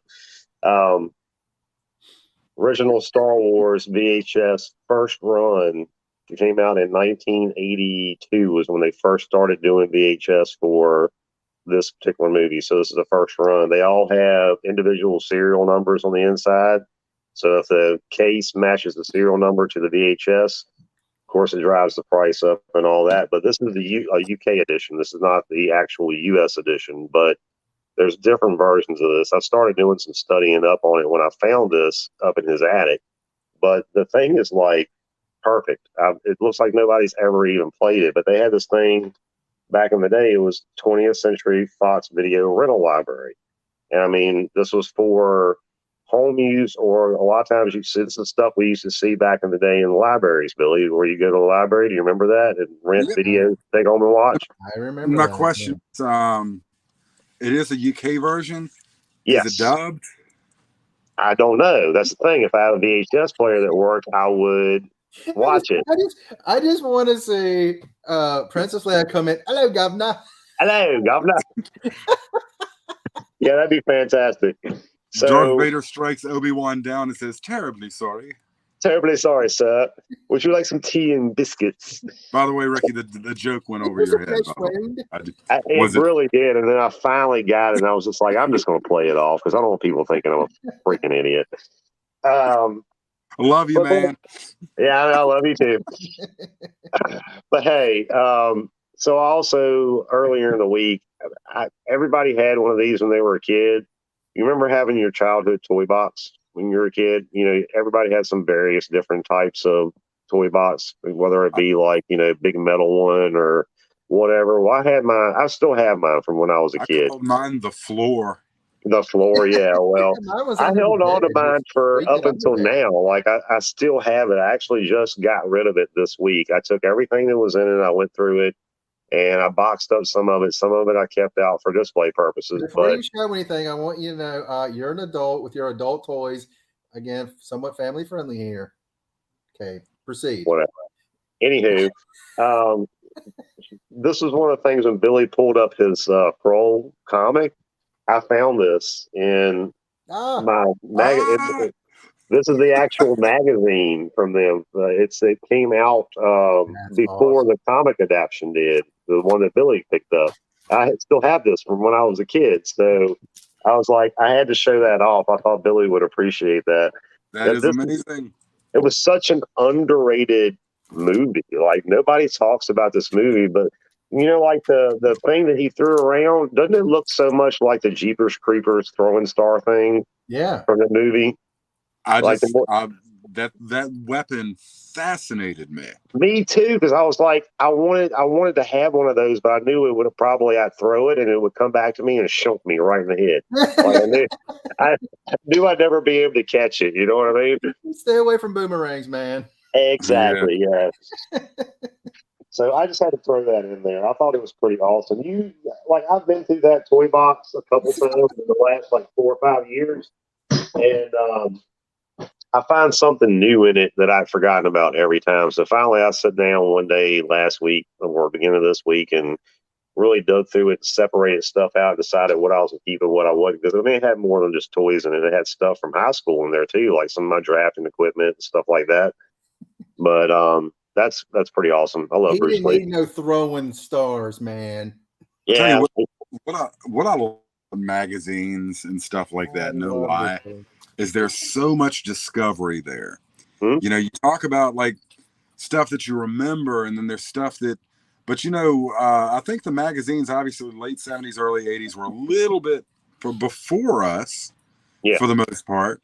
And you get this sense of, hey, this is old, but I'm discovering it. And, you know, you look at a lot of the art, like the black and white art, which, you know, the way it was rendered in a lot of the magazines. And of course, the cover artist, the covers to a lot of the magazines are second to none in terms of art quality then. I mean, you just saw like legendary Boris Vallejo art, you know, on Tales of the Zombie. Yep, you had Bernie Wrightson doing a lot of stuff for those. You had Geiger doing stuff for heavy metal, and I mean, a lot of those magazines, the Vampirella stuff. It's the artwork was just to die for. It's stuff that you just didn't see. Those artists you didn't see in comic books every day, so you had to go to the magazine format to really get that kind of art and appreciate it. I mean, look at like the Death Dealer cover from the Molly Hatchet album, you know. Talking mixed mediums now from going from magazines to records, but I mean, it's crazy cool to go back and see a lot of this stuff that we didn't really see it, like you were saying, when we grew up. You know, we were kids in the 80s, so a lot of that stuff in the 70s and 60s we didn't really know nothing about unless mom or dad had it sitting around. I do remember that Molly Hatchet album. My dad had it. It was at the house, I wish I still had kept that. I got rid of all of his records, but it's cool. Like, I collect the Marvel graphic novels, and now I'm starting to go back and get a lot of those Marvel super special magazines from, early 80s to like late 70s. And I'm discovering more and more stuff every day. I'm just thinking it's just amazing from those. Yeah, I mean, it's like stuff like this. It's just I've recently started going through boxes that when I see anything oversized now, I will go to that box before I'll go to all the boxes of regular size books now. There's no telling what kind of fun stuff you'll find in them. I always hit the oversized boxes first when I get to a booth, if they have them. Because, I mean, most booths you don't see, they don't have them. Not every person has the magazines or oversized books. Yeah, the treasuries, the magazines like this. I thought that was just badass, so I had to pick that up too. Yeah, that's really cool. Just because. Just look at the Nightcrawler on that. I mean, it's that's one of the first things that my eye gets drawn to is how Nightcrawler is portrayed. Yeah. Yep. Absolutely love it. Bam. I'm going to run and use the restroom for a minute. I'll be back. Run, I don't think Rich, there's apparently anything wrong with, Key Collector app and stuff like that, and there are some collectors out there. First of all, disclaimer, I don't think any way of collecting is a bad way of collecting. I think it's unfortunate, like I say, with clout chasing, that that it's harder than ever for younger people to get into the hobby. I can remember when a $10 comic meant the world to me, because it was holy crap, this is $10. And like Ghost Rider #1 when it came out, with Danny Ketch, and that book hit that $10 mark. I thought I would, I thought I was something special with that book. And to me, it is really important that we continue to kind of feed the creative minds of our young people who are really stuck, in YouTube land and watching people play Fortnite, and comics has kind of fallen away from that, because now everybody, they want the key issue or they could care less about the contents versus, what's on the cover. There's nothing inherently wrong with that. If that's the way you collect, more power to you. At least you're doing something to keep this hobby, viable and everything moving forward. It's just that way of collecting does create some unfortunate side effects, and the fact that accessibility becomes an issue because somebody wants to hoard 20 copies of Hulk 181, or they want to take a picture of their 10 copies of Avengers #1, not realizing that those 10 copies being stuffed in their little box when they hit the market, that idea of scarcity or hard to find is going to go away. Yep. Because remember, and Daryl, I'm sure you could probably agree with us, and Ricky will definitely agree with this.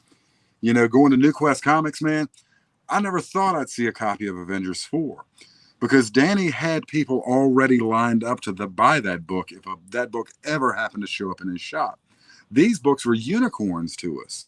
Mm-hmm. And now if you go onto eBay or you look at a Comic Connect or a Comic Link auction or anything like that, you see 3, 4, 5 copies of that book at a time being offered up for sale.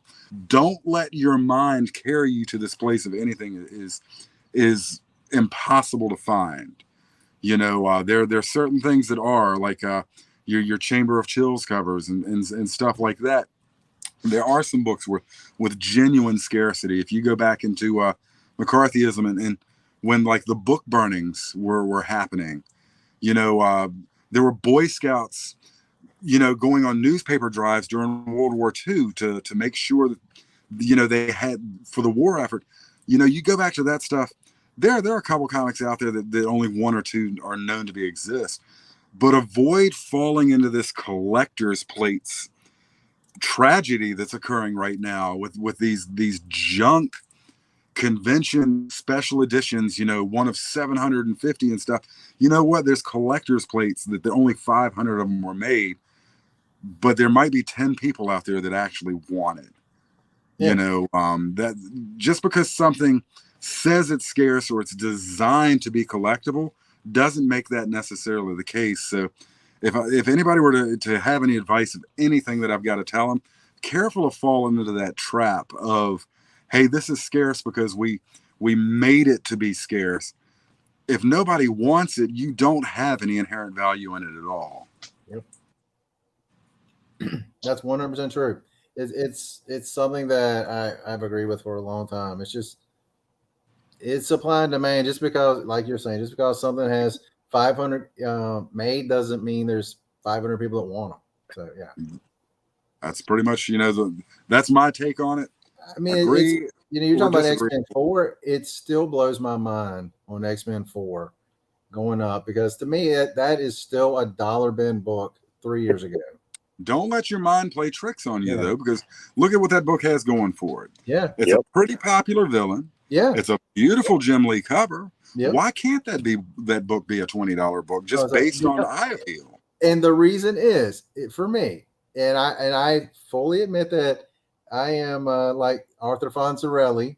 I'm wrong on this one. But for me, it's when you see a book in dollar bins for years, it's hard for me to get in my mind, why is it not still in dollar bins? Dude, I think that's the reason. I'm the same way. How many of you collectors out there in collector land are like, dude, I bought that off the rack and it was only 75 cents. I bought a New Mutants 98. I bought that off the rack at $1. How many of you people out there say that, and your mind can't comprehend now that it's actually a book that has traction or regardless of the reason. We know out there in a warehouse somewhere, there's cases of New Mutants 98 that haven't been touched yet. We know that, but our mind tells us something different. Yeah. We know that X-Men #1, the Jim Lee, the 5 covers, all of that stuff, we know that was one of the most successful books of all time. Yep. Spawn #1, we know because we were there when that book hit the rack and we bought it. And we knew that it was going to be something special. Even with the new coloring systems that were used and everything, our mind tells us that book was a couple of bucks. But there are people now, because people say the 90s. What do you think when you hear the 90s? You think like 10 years ago. Guys, we're in 2022 right now. Yep. You know what I'm saying? That's the new vintage for a lot of folks. A lot of people now are considering 90s books vintage books. A 17-year-old comes up to you saying, hey, I've got old books to sell. And you say, sure. And you take a look and it's all this like 90s stuff. And you're just like, I thought you said old books. But those books came out before that 17-year-old was born. Yeah. Right. Yeah, it's like over a decade before this kid was born. And you're like, wait, no. Oh, my gosh. Makes you feel old as crap. Well, I know darn well, Danny, when we were was amazed that we were paying a couple of bucks for a Bronze Age book, because to him that was just yesterday. Mm-hmm. But I mean, I can see your point a little bit, Daryl. I know you're pretty adamant on a lot of these books that you're not going to pay the prices that they're worth now, and for whatever reason, I get it. But I still have that same mindset on some of the books. I mean, just because it was in dollar bins 3 or 4 years ago, and because of a movie rumor or whatever, he popped up in that Deadpool movie, it shot up the price from the book. But you have to agree at some point that book was highly underrated, that people were not paying any attention to it and should have. Amazing Jim Lee artwork, first appearance of a really cool X-Men villain that I always thought was, almost, if not too equal of him, of Wolverine. Too. It was also a time when creators weren't scared to death to let the mega publishers have their characters. They were work for hire. And now, what do we get now? We get Weapon H, we get these amalgamations of existing characters, because that's all the new stuff that the House of Ideas and DC can come up with, because creators want control of their own mind stuff. So if you look at Omega Red, that was kind of at the tail end of when Image really got the movement going, where people were like, I'm not designing this stuff for Marvel anymore. I'm not going to make this stuff for DC anymore. I'm going to keep this stuff for myself. So Omega Red, he was in that time period before, the Jim Lee just said, my ideas are my ideas. I'm going to use them for Wildcat. Screw those guys. One of the reasons why one of the things that I've always thought has gone against this particular issue is it had to have multiple millions of copies made. Oh yeah. When you had issue 1 selling, I've heard anywhere from 9 million up. I mean, I don't know if that's true or not. I've heard people say that 9 million of issue 1 was sold.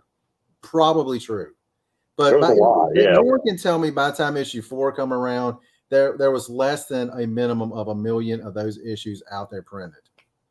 And that's the one thing that's always made me think, how can this book ever have any real value?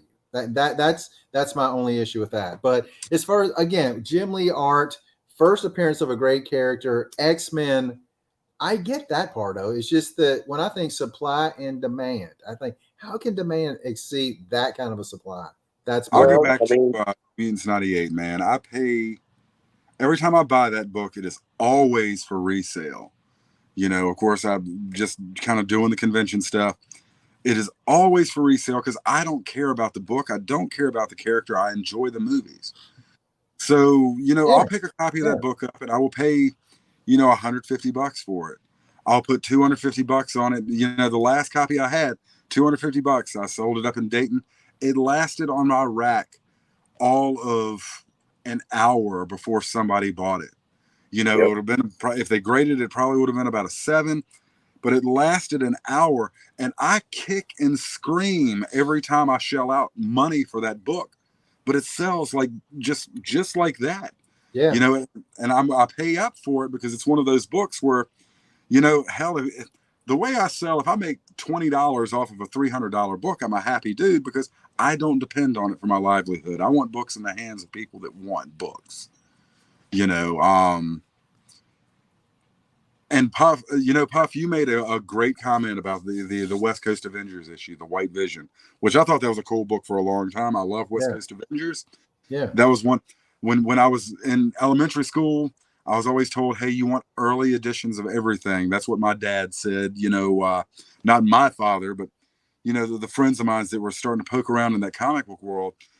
So X Factor and West Coast Avengers were very early on in their lives. So of course I was a regular reader of West Coast Avengers and of course the White Vision tribute cover and stuff. But one thing I can say about that, yes, you're right. It languished in dollar bins forever. And were it not for WandaVision, it would be in dollar bins right now. Yeah. But I sure am glad something came along and got people to see, hopefully got people to see for anything more than dollar signs, how cool some of that stuff actually was. Yeah. That's my story. I'm into it.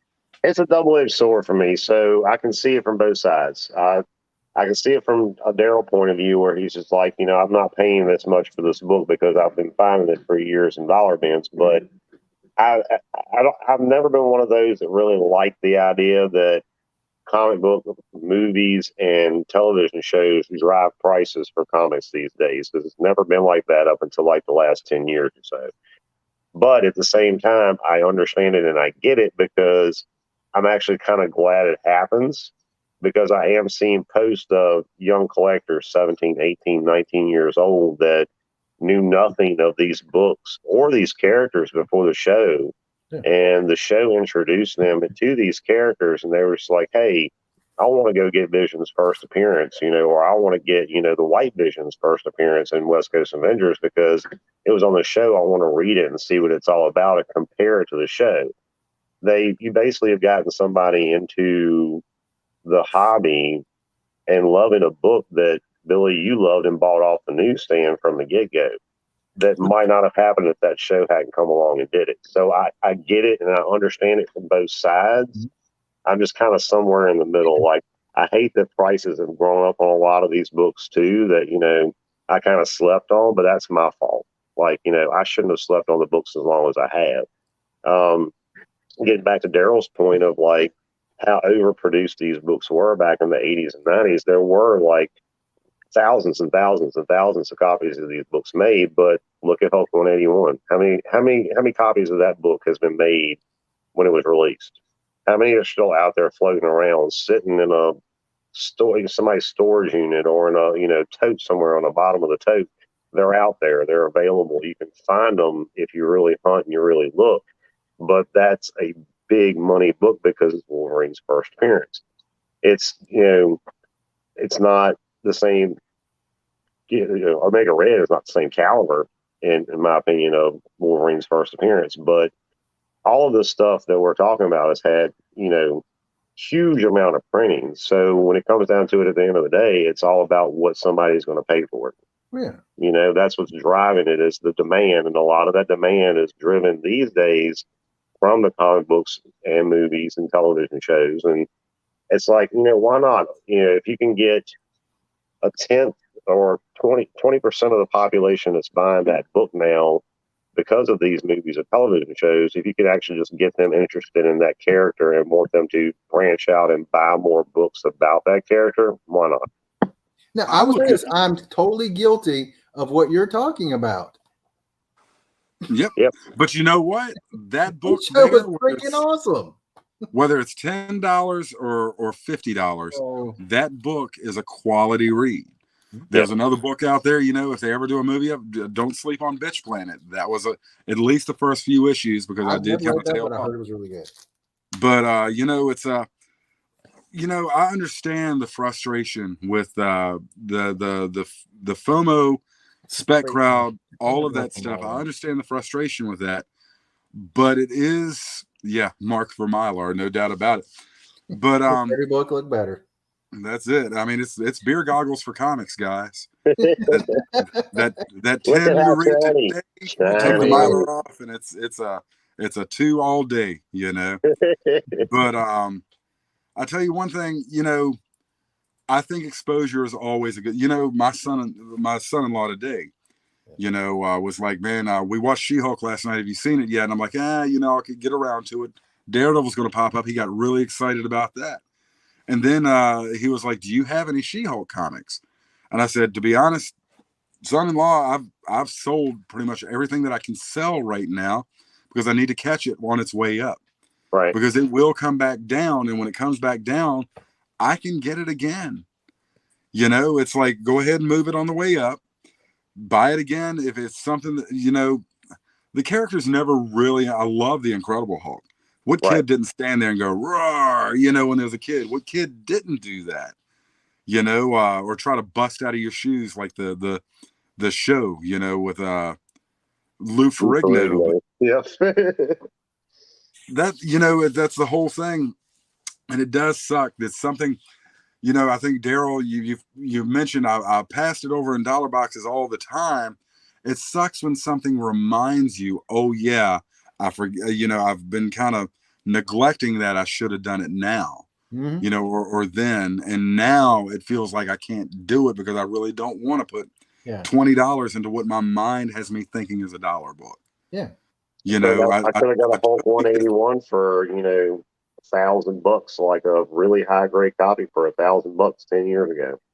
Dude, 20 years ago, $250. Right, exactly. But I didn't. I slept on it. So whose fault is that? It's my fault. I beat myself up over it a lot, but it is what it is. I'm actually just happy to see that the hobby in general is on an uptake, even with as uncertain as the economy is these days with everything that's going on.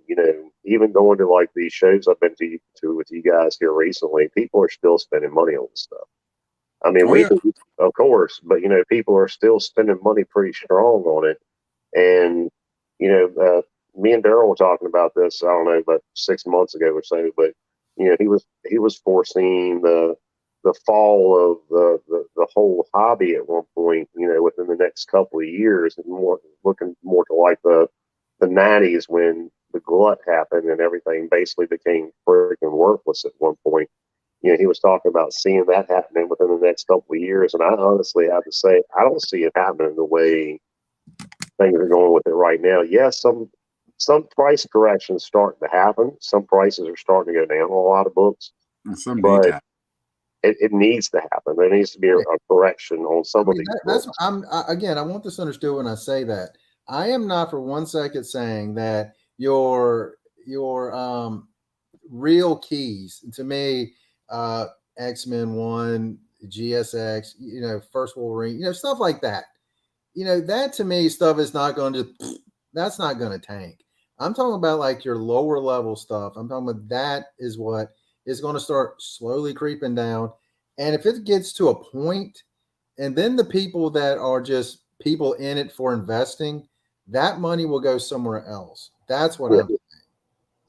See, And you know, I'm actually fine with the people who are just in it for an investment purposes. Right. I'm But fine my with that point money going is when somewhere else. that happens, though, a lot of stuff will drop fast. And the again, beauty I'm not the is, one second saying they're going to be dollar bins. I'm not saying that. oh, don't I'm you saying, don't have to tell me how fast something can drop. right, You know, we are very much in a here today, gone tomorrow world. right. And I will say, you know, of course, a lot of us kind of vintage people, you know, we have a horrible habit, and I hate this term because this is another one of those modern terms, you know, that this era where we're so freaking tolerant that we're intolerant. You know, we tend to gatekeep stuff that we enjoy. Like we see people as true fans or real collectors. You know, we try to categorize people into ways that it makes sense to us. And you know, we embrace people that we see, you know, that approach hobbies and stuff with the mindset that we do of, hey, this is vintage, therefore that's a true fan, and you know, it's all good. But at the same time, you know, and Andy's really good about this. Take people that look at something and instead of gatekeeping, like, well, they just saw the movie, they don't care, nudge them in the direction of this is why this character was great enough to make a movie of, or this is why I can appreciate something that I've loved for years is finally on a Netflix show or a Disney Plus show. You know, kind of instead of being resentful that you were there first, Yeah. show them ways to actually start enjoying stuff. I'm an old man. I have to be that way. Hey, I get it. You know, even me, somebody talks about, you know, Get off the the lawn, origin kid. of Captain America or Red Skull, you know, and Hydra being the big deal versus instead of Nazis, you know, and of course, we all know the history of World War II. Mm-hmm. It's just it's crazy, you know. Well, what about when those kids get books and then they're like, this isn't anywhere anything like the movies or a TV series? Because that happens a lot now. That does, man. Look at when the MCU first hit and Marvel rolled out their all new, all different. And guess what? Not a damn thing that anybody that walked into a comic shop could duplicate what they just saw on a screen by picking up a comic book. Yeah. Right. You know, with the exception of maybe Guardians in the Galaxy. But come on, you saw the Hulk, you went in to buy your Hulk comic and you're reading Amadeus Cho. What in the hell was that? But that's Marvel's marketing, and it's absolute failure. Yeah, that's why Awesome Hulk was terrible. That's why there's been reboot after reboot after reboot with Marvel, and I mean that's one of the reasons I have not bought many new Marvel comics in the last like 10 years. I buy a few books here and there when I see them and think they look pretty cool, and when I have high hopes for them, like the new Spider-Man series that J.J. Abrams wrote. It was a very good read. I was still buying it, and it's still a really good read. But I guarantee you, it's not going to last any more than like 20 some issues because that's just how Marvel rolls. And it sucks because they get something good, and its sales aren't where they need to be right now. Let's go ahead and reboot it and make it all new, all different again. Let's do this. Let's do that. The people that are running Marvel don't have a freaking clue what the fans actually really want. Yeah, No, I was looking at a book and I saw it was a Venom book and it's a number and then it's got the legacy. I'm like, just go with whatever the legacy. Just go with that number. Well, they screwed it up so bad by the constant retoolings and hey, number one sell. And this belief that high numbers scared new collectors away. Yeah. I'm kind of proof. I started reading X Factor and stuff like that because I felt like it was something that was my generation. But if you really like something and you get into it and you enjoy it, man, it makes you want to discover the past. Yeah. Right. Yeah. I mean, it opens up that rabbit hole and you start searching around, and that leads to something over here, then something over there. You know what frustrates a new collector more than anything, a new hobbyist or somebody that's interested in anything? Number one, $50 on something, then tomorrow they find out that it's only worth 20. So if you are a specker or a flipper out there, you're doing nothing more than destroying the future of this hobby by trying to milk every damn nickel out of a comic book that you can. You know, I would rather. But those get folks don't care away. about the hobby. That's the thing, and that's what's frustrating a lot of folks about these flippers is they don't have love for the hobby or the books, the characters. It's another money market, another money market making thing for them. It's different for folks like you and Andy and me who sell on the side too. Well, Andy does it for a living, but we sell on the side to just kind of like help fund buying the stuff that we love. That is, to me, there's nothing wrong with that, but just to be flipping books, just to be able to squeeze every bit of money you can out of it and have no care about whether, you're giving something to somebody that, they might potentially love and want more of like in the future, like you said, they don't care about it. They can give a rat's ass. And it's very frustrating to see that. And it's, if anything is hurting the hobby the most right now, it's that. I feel like if you feel like you lose something, it causes you to lose interest, and that just like, I paid $20. What was the number one thing as kids that you would say, oh, that's a ripoff, that's a ripoff or anything like that. You look at your Wizard. Why did we not respect the Wizard price guide? Because we felt like they priced everything too high. We thought it was a ripoff. Yep. We loved it when they priced our books high, but Overstreet was the guide. Yeah. It was Overstreet or nothing, so before I feel eBay came along. Yeah, before eBay came along and actually started showing true values, because you got to see how much was actually out there. Yeah. Yep. eBay changed, because at that time I was out of comics when eBay came in, and it totally changed sports cards. Yeah. You were no longer only finding stuff local. It changed the world. Comic shops. Yeah, that happened. With Silver Age. I might be wrong, but I feel like Whatnot is starting to do a little bit of that with comics and stuff. Whatnot is catering to an entirely different crowd. Now, I like the Whatnot platform, but I think the only advice I can say there is please use your powers for good. You know what I'm saying? Instead of being a promo hype machine, use your powers for good and put stuff out there. Because I am seeing some wild stuff happen on Whatnot. I'm watching, like, you talk dollar books being, dude, people are selling dollar books, and I don't know whether it's the bid up or the excitement of being in an auction, but there are people paying like $6 for a book that's like, why the hell are you doing that? Other than the fact that you're there and that's there. Excuse me. Oh gosh. It's because, all right, so people get caught up in the quick bid. So most people who run these auctions, they, everything has a 1 minute bids.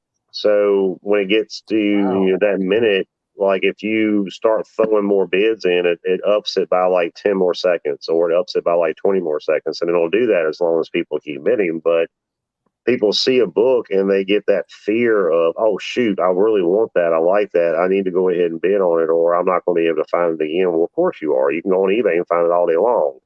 You can find it at a shop somewhere, I'm sure, but you get caught up in the moment with it. And I mean, luckily I have not fallen into that with the whole Whatnot thing. I actually took it off my phone because I was seeing stuff that you were seeing too, Billy. It was just blowing my mind. Like people are paying $6, $7, $8, $9, $10 for a book that we can easily find for $2 or $3. Any show we go to, dollar bins too. It's like, why? Like, why are you doing that? And they're not even like half the time discussing conditions.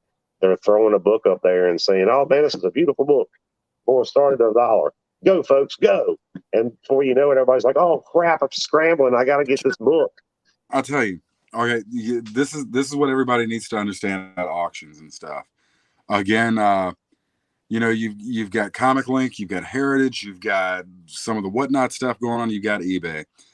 Everybody out there in Comic Land or Toy Land understand this. I was talking with a dealer, a very old school dealer, and I was like, yep, my dream book right now is a Pep Comics #2 just for the cover. It's got S.H.I.E.L.D. melting some badass dudes in their tank with a flamethrower. Overstreet 1986 price guide. It was one of the header pictures. Fell in love with it then. I love it to this day. That book, that is one of those books that I want. A copy came up for on one of the Comic Link auctions. I told the dealer I tapped out at $5,000. Yes, I was ready to go $5,000 on that book. And he looked at me. He's like, "You were right to do so, because books like that don't come up very often. And the more I said, 5,000 is about where I wanted to go on that book. He said it ended up selling for 5,600. I remember watching that auction. He said the more people run these bids up, you are now creating the new price history for that book. Yep. So rather than getting caught up in FOMO, we've created our own issues because it's like, well, I need that book. Let me go ahead and bid 20 for it. Oh, I need that Hulk 181. Let me go ahead and bid, 6,300 for it instead of 6,000. Right. You create this new price history because you're scared you're going to lose something. So the best thing you can do is if a book gets past the point where you're like, this book is worth that to me, instead of ending up with a book saying I had to spend $7,500 on it, keep that book in your mind $5,000. Because I guarantee you, whoever I was bidding against on that book would have continued to bid on that book. Yep. Now, the next copy I run across, guess what that book is going to cost me? Yep. 5,000. Yep. Just remember to, set your price point. And this is how you keep from losing in the whatnot eBay battles. You say that book is a $20 book to me. If it sells for 25, you didn't lose anything. Another one's going to come along. Yeah. Pick your battles wisely. And I'm seeing this a lot, and a lot of folks are not even realizing it's happening. They're getting on these platforms, but eBay does it, Whatnot does it. A lot of these auction places, even Heritage, from my understanding, is guilty of it. And they're getting a lot of accusations thrown their way about people upbidding these items and faking numbers, faking bids to be able to get prices up on certain things to create that new norm for the price. So I'll give you an example. You know how big I am into my collectibles. Well, I've been looking for a G.I. Joe Terrordrome complete with a box. I've got a complete Terrordrome, but I want a box for it, and finding just a box by itself is pretty much damn near impossible. So I'm like, okay, I've been kind of looking at eBay and seeing what's going on, and one came up. Started off at $1 bid, and it had 5 days, and I wanted to see where it was going to go. Last known sales on eBay for that particular toy in that condition, maybe a little bit better than the one that they had up on bid, sold for right at $1,000. So I'm like, I want to see where it goes. So I liked it and I watched it. Wasn't going to bid on it because I'm not trying to throw the kind of money in anything right now, but I just want to see where it went. So I watched it and ended up selling for $1,700 with shipping. So I started looking at the bids like 2 or 3 days into it. And the same two folks were bidding. Every time somebody upped the bid on it, 1 or 2 other folks were in there bidding it up past that.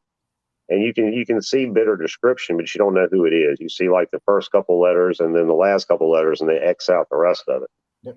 Well, it ended up selling for $1,600. And the person who won it was the one that was driving that bid up the whole entire time. And I waited for about 2 or 3 days and started searching eBay again. Tell me that same one is not back up on eBay now with a starting bid of $1,500. You see it all the time with CGC books. Mm-hmm. Yep. Pay attention to your listings. You see it all the time. Just don't get caught up. Yeah, and that's the problem, is a lot of folks are getting caught up. So, yeah. But yep. I'll tell you what, guys, my low power warning just came on, and we've been at this for almost 2 hours. Yeah. Starving. But I've been having a lot of fun. It's been cool. I'm gonna have to tap out. Any of you guys that hung in, I appreciate all your comments and everything. Mm-hmm. Any of you future watchers out there, if you disagree with anything I say, put it in the comments. Yeah. You agree with what I say, put it in the comments. If you don't like it, you can take it outside. Hey, look, enjoy collecting in whatever way that you do. Yep. I'm just throwing opinion out there, but maybe if anything I said kind of puts you in a position to kind of rethink things, and but I promise you it'll make you more successful in what you enjoy. Just remember, a guy I used to work with, he always made the phrase, "Hey, somebody bought it the first time." If you buy what you like, somebody will likely like it as well. Most definitely. And like you said, Billy, you're right. I'm going to reinforce that. There is no wrong way to collect. Everybody has their likes and dislikes. You do what you feel like is good for you. As long as it makes you happy, that's all that matters. Unless you're Daryl, you're collecting it completely wrong. So, you know. Yeah, I don't even understand what his point in anything I don't is. either. It's like them girly bits. Again, hot covers. That's all I look for. You know that. Oh, yeah. That hot Barbie cover. You got to love that. It's all about. I know Glamour, you've seen a naked Barbie before in your life. Yeah. Seen him. He's probably got like. It's probably some in his little toy bin over there he's talking about. I was going to say, you probably got some you sleep with in the bed at night, Daryl. Hey, I put plenty of air in there. Leave me alone. She said that chick with the excited face, always like. After seeing that, I will never look at it the same again. There you go. But guys, thanks so much for being on. We'll do another one sometime. Hopefully, more than one every 4 months. Yeah, that'd be nice. I'm gonna leave you guys with this. Yeah, always. I love Ewoks. Yeah. Where did you get that? It's the one you printed off and put that printer. Hey, I only ask if your daughter had looked in there for about 50 times. Yeah, she finally looked. I looked in there and that was there. I was like, "You're a moron." Everyone in the chat, thank you for being here with us. Thanks for sticking in for the last 2 hours, man. It was awesome. Mr. Minutes took 2 hours, and Ricky over here, he spoke for, I actually timed it, 1 hour and 47 minutes of the 2 hours. I don't think so. You just mad because you didn't get to talk as much as you normally do. Hey, my voice is gonna be good tomorrow. You're gonna have a sore throat tomorrow. Good thing I ain't planning on talking to nobody tomorrow. Yeah. Yeah. Anyway, you guys got anything else before we take off? Nah, I think we're good, man. I've really enjoyed hanging with you guys. Hopefully we can do this again soon. Yep. Enjoy the hunt, everybody. And just keep hunting. Exactly. And that's all we got. You guys have an incredible day. That's all, folks. Bye now.